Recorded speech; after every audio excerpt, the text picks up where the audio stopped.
پہلے میں دیکھنے والوں کو عرض کر دیتا ہوں کہ یاد رکھیں کہ جتنے بھی ایسے پانی جمع ہونے کے مقامات ہیں کہ ان کی لمبائی چوڑائی کو ضرب کریں تو 225 فٹ نہ آئے، جیسے چھوٹا ٹب ہے، بالٹی ہے، واشنگ مشین ہے، یا انڈر گراؤنڈ ٹینک بھی اتنے بڑے بڑے نہیں ہوتے ہیں کہ آپ ان کو اگر ان کے لمبائی چوڑائی کو ضرب کریں تو 225 فٹ آ جائے۔ ایسی جو اوپر کی ٹینکیاں ہوتی ہیں تو جو اتنے چھوٹے اتنے کم پانی کو لیے ہوئے چیزیں ہوتی ہیں انہیں اسے کہتے ہیں چھوٹا حوض، یا اس پانی کو قلیل پانی کہتے ہیں۔ اور شرعی لحاظ سے اس کا حکم یہ ہوتا ہے کہ ان میں اگر ایک قطرہ بھی نجاست گر جائے، چاہے اس کا رنگ وغیرہ ظاہر ہو نہ ہو، کل ناپاک ہو جاتا ہے۔ یہ سب اچھی طریقے سے مسئلہ جان لیں کہ اتنا ایسا کوئی برتن، ایسا کوئی ٹینک، ایسا کوئی حوض جس کی لمبائی چوڑائی کو ضرب کریں تو 225 فٹ سے کم جواب آئے، وہ سب چھوٹے حوض کہلاتے ہیں۔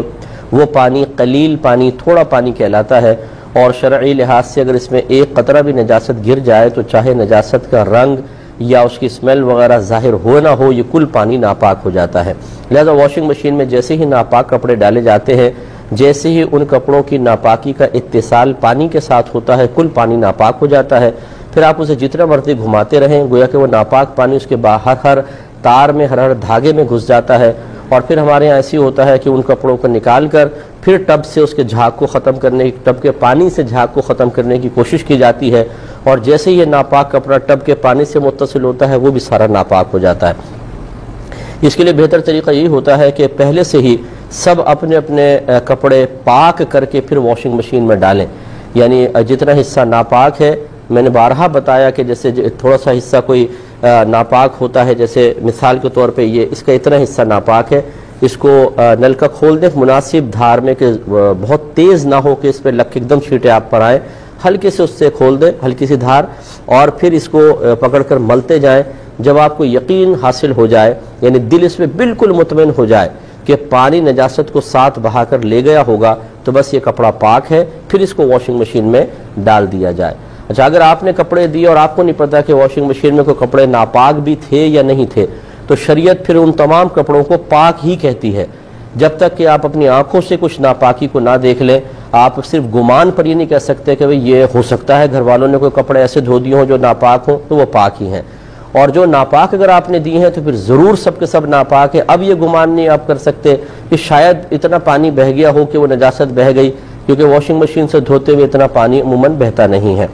ہاں، یہ بھی میں نے آپ کو بتایا تھا کہ اگر بالفرض کپڑے دھل گئے پاک اور ناپاک ایک ساتھ، اب آپ کو پتہ ہے سارے کپڑے ناپاک ہیں، تو ان کو ایک دفعہ بالٹی سسٹم سے پاک کر لیں۔ اس کا طریقہ یہ ہے کہ آپ ان میں سے 2-3 کپڑے لے کر، جیسے 1-2 جوڑے لے کر بالٹی میں ڈال لیں، نل کا کھول دیں۔ جب یہ اوپر پورا بھر جائے تو ہلکے سے ہاتھ سے کپڑے کو پانی کی سطح سے نیچے رکھیں، اوپر نہیں ہونا چاہیے، کوئی کپڑا پانی کے اندر ہو۔ اور اب یہ جب بھر گیا تھوڑا سا اس کو بہنے دیں، اور اس کی کوئی مقدار نہیں ہے کہ 1 ہاتھ یا 2 ہاتھ، بس تھوڑا سا بہنے دیں، یہ تمام کپڑے پاک ہو جائیں گے۔ تو اپنی گھر کی ماسیوں کو یہ طریقہ بتا دیجئے کہ تمام کپڑے واش کرنے کے بعد ایک دفعہ بالٹی سسٹم سے اس طرح نکال لیں، جیسے اب یہ پانی بہا نا تو یہ کپڑے پاک، اس کو نکال لیں۔ اب جتنا بالٹی میں بچا وہ بھی پاک ہے، اسی میں دوسرے کپڑے ڈالیں، پھر اس کو بھریں، تھوڑا سا بہائیں، یہ پاک ہوگا۔ اسی طریقے سے سارے کپڑوں کو ایک دفعہ نکال لیا کریں تو وسوسہ نہیں آئے گا۔ اچھی طرح یاد رکھیں، اب بالفرض اگر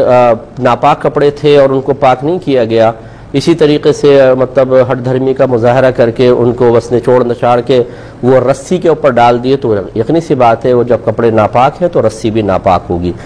اور پھر اگر اب اس میں بالفرض ایک تو یہ ہوتا ہے کہ دھوپ پڑی بہت زیادہ، وہ اڑ گیا سارا پانی، ختم ہو گیا، یعنی اس میں نجاست کا بالکل اثر نہ رہا، اگرچہ شرعی لحاظ سے اس کو رسی کو ناپاک ہی کہیں گے، لیکن اگر آپ دوسرے کپڑے اس کے اوپر پاک کپڑے ڈالتے ہیں، گیلے کپڑے، اور اس میں بالفرض رسی میں کوئی نجاست کا اثر موجود نہ ہو، تو یقینی سی بات ہے اگر وہ بھاپ بن کر بالکل تمام کا تمام اڑ گیا ہے تو پھر یہ کپڑے آپ کے پاک رہیں گے۔ لیکن احتیاط اسی میں ہے کہ اب یہ کوئی پتہ نہیں ہے کہ ہو سکتا ہے، کیونکہ کوئی چیز وہ فقہ نے بالکل لکھا ہے کہ خشک ہو کے کوئی کپڑا پاک نہیں ہوتا، اسے آپ کو شرعی طریقے سے پاک کرنا پڑے گا۔ لہذا اس کا پھر یہ طریقہ جو بہن نے فرمایا سب سے بیسٹ ہے کہ یا تو آپ جو نائلون کی رسی ہوتی ہے وہ لگائیں، یا جیسے یہ الیکٹرک کا تار ہوتا ہے ٹیلی فون وغیرہ کا جس پہ کوٹنگ ہوتی ہے، اور اگر آپ اس پہ مطلب گیلا کپڑا ایک سرے سے دوسرے سرے تک لے جائیں، 1 دفعہ، پھر 2 دفعہ، پھر 3 دفعہ، تو اگر بالفرض اس پہ کچھ ناپاکی بھی ہو تو شرعی لحاظ سے وہ بالکل پاک ہوگا، اس کو باندھ لیجئے۔ اب رہی ہٹ دھرمی کے جی ہم مسئلہ نہیں مانتے، اب تو یہ مطلب یہ کہ اس میں کوئی مجھے تعجب نہیں ہوتا، کیونکہ عرصہ دراز ہو گیا ہے کہ ہمارے مسلمان بھائی ایک مسلمان گھرانے میں پیدا ہونے کے باوجود اپنے مذہب اسلام سے جتنے مطلب دور ہیں، اور معذاللہ ثم معذاللہ ایک بہت بڑی تعداد ایسی ہے جو خود مذہب اسلام کی تعلیمات کو ناپسند کرتی ہے،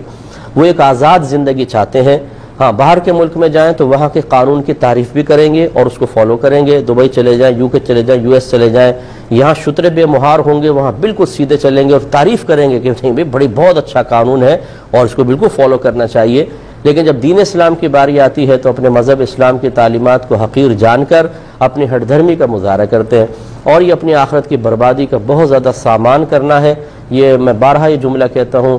حضرت علی کرم اللہ وجہہ الکریم کا قول بھی عرض کر دیتا ہوں، اور وہی اس کا خلاصہ بھی میری بات کا یہ ہوتا ہے۔ آپ نے فرمایا دنیا کے سارے لوگ سو رہے ہیں، یہ جاگیں گے اس وقت جب ان کو موت آئے گی، تو مرنے کے بعد تو پتہ چل جائے گا کہ تعلیم شرع کا مذاق اڑانا، اپنے نفس کی خواہش پر عمل پیرا ہونے کے لیے ان سے بیزاریت کا اظہار کرنا تاکہ نفس کو پابندی ہی برداشت نہ کرنی پڑے، یہ آپ کے لیے کوئی نافع نہیں ہے، یہ آخرت میں بہت شدید وبال رکھتا ہے۔